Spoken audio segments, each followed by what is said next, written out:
Abu Dhabi Islamic Bank Mobile Banking Login. Hello everyone, I am Bishaka and welcome to our channel Create Login and Delete.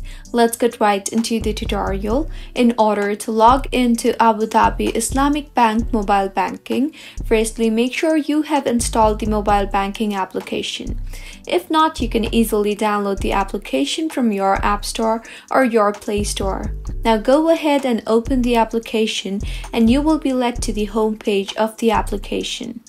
Here, tap on the Get Started button. Now, if you have an account, tap on the Yes checkbox and then tap on Next. And if you do not have an account, then tap on the No option and go ahead and create an account.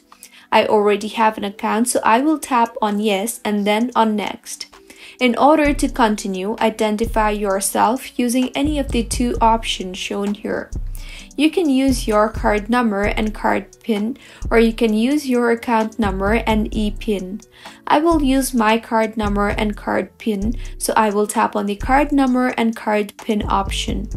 In the interface that you will be led to, enter any Abu Dhabi Islamic Bank card number and card PIN. Once you have entered the correct card number and card PIN, you will be successfully logged in to Abu Dhabi Islamic Bank Mobile Banking. If you find this tutorial helpful, do subscribe to our channel.